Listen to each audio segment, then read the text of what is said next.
হজ একটা শব্দ, অর্থ ইচ্ছা করা, সংকল্প করা। কিসের ইচ্ছা, কিসের সংকল্প? একটা আহ্বান, একটা ডাক, এবং সেই ডাকে সাড়া দেওয়া। সে ডাকটা একজন মানুষ দিয়েছিল, আল্লাহ তাআলার নির্দেশেই দিয়েছিলেন, এবং এই ডাকের সাড়া যে যে শুনতে পেয়েছে সে সাড়া দেবে অত্যন্ত পজিটিভভাবে, এবং শব্দটা বলবে লাব্বাইকা আল্লাহুম্মা লাব্বাইকা। লাব্বাইকা মানে আমি উপস্থিত হয়েছি, ডবল ডবল, ট্রিপল ট্রিপল, একা হয়ে, 2 হয়ে, 10 হয়ে, 15 হয়ে তোমার কাছে আমি উপস্থিত হয়েছি। ও আল্লাহ, কিসের ডাক? আল্লাহ তাআলা নূহ আলাইহিস সালামের সময়ে এমন হয়েছিল যে প্লাবন দিয়ে সারা পৃথিবী ডুবে গিয়েছিল। সেই সময়ে আদম আলাইহিস সালামের সময় বানানো ঘর, কাবা ঘর, এই ঘরটা ভেঙে গিয়েছিল। এটা আর সংশোধন হয়নি, সংস্কার হয়নি। ইব্রাহিম আলাইহিস সালামের হাতেই এই ঘর সংস্কার করালেন। তিনি ছিলেন কারিগর এবং সাহায্যকারী ছিলেন ইসমাঈল আলাইহিস সালাম। ইসমাঈলের বয়স তখন বেশি না, টিনএজ, এবং তিনি প্রায় 100 বছরের, ইব্রাহিম 100 বছরের ওপরে একজন বুড়ো মানুষ। তিনি ঘর বানালেন, আল্লাহ তাআলা ঘর বানালেন, এই জন্য বলে দিলেন যে কারোর সাথে শরিক করবা না, এবং এখানে লোক আসবে, লক্ষ কোটি অর্বুদ লোক আসবে, এবং তাদের জন্য তারা 3টি চরিত্র থাকবে। লিত্তাইফিন, তারা তাওয়াফ করবে, ওয়াল আকিফিন, এখানে ইতিকাফ করবে, ওয়ার রুকআই সুজুদ, রুকু করবে, সিজদা করবে, নামাজ পড়বে। এই ধরনের লোকদের জন্য তুমি আমার এই ঘর পবিত্র করো। উনি পবিত্র করলেন, ঘর বানালেন, মাকামে ইব্রাহিম তৈরি হয়ে গেল, এদিকে জমজম কূপ তো রয়েছে। আল্লাহ তাআলা বলেন এইবার মানুষকে ডাক দাও। ইব্রাহিম আলাইহিস সালাম তাজ্জব হয়ে গেলেন, মানুষ কোথায়? আমি, আমার ছেলে, আমার স্ত্রী, আর হয়তো আশেপাশে কিছু লোক আছে, সামান্য কিছু লোক তখন আসছে, মানুষ কোথায়? ফিন্নাস, মানুষ কোথায়?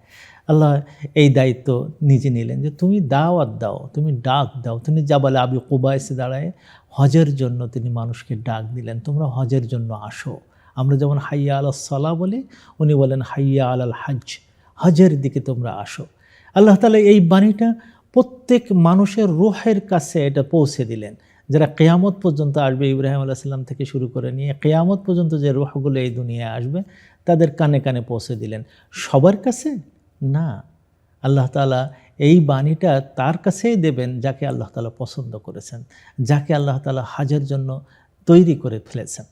তাদের কানে কানে চলে গেল, এবং সেই কানগুলো, সেই রূহগুলো এখন হজে যাওয়ার জন্য ব্যস্ত হয়ে থাকে। ছোটোবেলার থেকে স্বপ্ন দেখা শুরু করে, বৃদ্ধ বয়সেও মানুষ স্বপ্ন দেখে যে আমি ওই জায়গায় যাব, কারণ সে ইব্রাহিম আলাইহিস সালামের দাওয়াত পেয়েছে।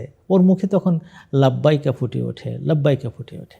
আল্লাহ তাআলা বলে দিলেন যে দেখো, তোমার এই ডাক যারা যারা শুনতে পেয়েছে, ওরা যখন দুনিয়া যাবে, সে যেখানে থাকুক না কেন, তাদের কেন্দ্র থাকবে, তাদের মন বাঁধা থাকবে এই কাবার সাথে। তারা কি হবে? ইয়াতুকা, আসবে তোমার কাছে, রিজালান, পদব্রজে, পায়ে হেঁটে হেঁটে। চিন্তা করেন, পায়ে হেঁটেও মানুষ যাবে 100 মাইল, 1000 মাইল, 2000 মাইল, 10,000 মাইল থেকেও মানুষকে পায়ে হেঁটে যেতে পারে। হ্যাঁ, যেতে পারে। ও আলা কুল্লি দামিরিন, অথবা হয়ে যেতে পারে তারা কৃষকায় উটের উপরে চড়ে, অথবা কোনো বাহনের উপরে চড়ে তারা আসতেছে। ইয়াতিনা মিন কুল্লি ফাজ্জিন আমিক, তারা আসবে পৃথিবীর গোসা গোসা থেকে, লোকালয় থেকে, সে হোক আমেরিকা, সে হোক আফ্রিকা, সে হোক এশিয়াতে, সে হোক অস্ট্রেলিয়া, সারা পৃথিবীর যেখানে জনপদ গড়ে উঠবে, যেখানে মানুষ গড়ে উঠবে, সেই মানুষের কাছে ওখানে চলে যাবে। এমনও হয়ে যেতে পারে সে মুসলিম না, নন মুসলিম ছিল, হঠাৎ করে তাকে আল্লাহ তাআলার যখন এই ডাকটা পৌঁছানো হবে, সে হয়তো সেই ইসলাম গ্রহণ করে চলে আসবে। আমি অনেক অমুসলিমকে দেখেছি যারা ইসলাম গ্রহণ করার পরে হজ করতে গেছে। তার মানে কি? সে তার রূহটা এই দাওয়াত শুনেছিল। আল্লাহ তাআলা যখন এই মানুষকে এই দাওয়াত দিয়েছেন, তারা কিন্তু বুদ্ধিমান মানুষ হয়, চালাক হয়, তারা কিন্তু নিজে স্বাবলম্বী অন্যকে খাওয়াতেও পারে। এই রকম লোকদেরকে আল্লাহ তাআলা হজে যাওয়ার জন্য বলেন। সবাইকে যেতে হবে এমন না, ওখানে যাওয়ার জন্য আল্লাহ তাআলা কন্ডিশন দিয়েছেন যে যাদের শক্তি, সামর্থ্য এবং সঙ্গতি আছে তারা সেখানে যাবে। কারণটা কি? লিয়াশহাদু মানাফিআ লাহুম, তারা যেন দেখে যে কোথায় তাদের উপকার নিহিত রয়েছে। তারা ওখানে আদম আলাইহিস সালামের চিহ্ন দেখতে পাবে, জাবালে রহমতের মধ্যে। তারা ওখানে ইব্রাহিম আলাইহিস সালামের চিহ্ন দেখতে পাবে, মিনাতে, কাবা শরীফে, বিভিন্ন জায়গায়। তারা সেখানে হাজার আলাইহিস সালামের চিহ্ন দেখতে পাবে সাফা এবং মারওয়ায় দৌড়াদৌড়ির মাধ্যমে। তারা সেখানে ইসমাইল আলাইহিস সালামের পানির কূপ দেখতে পাবে বীর ও জামজামের ওখানে যে লিয়াশহাদু মানাফি আলাহুম। কোন জায়গায় তাদের উপকার আছে ওরা হাতে কলমে শিখে আসতে পারবে।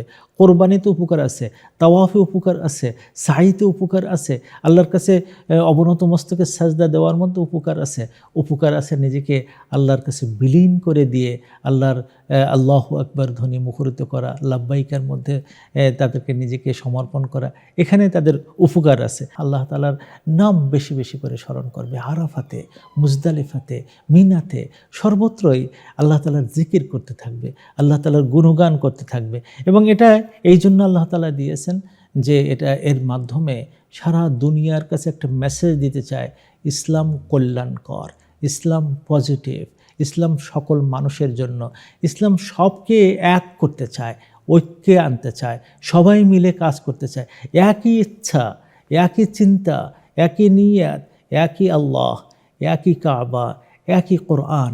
এইভাবে আমরা নিজেদেরকে সেন্টার করে ফেলি, আমরা ঘুরতে থাকি, আমরা আশা করতে থাকি, আমরা ডাকতে থাকি, আমরা নৈবেদ্য আমরা পেশ করে থাকি, আমরা কোরবানি করে থাকি।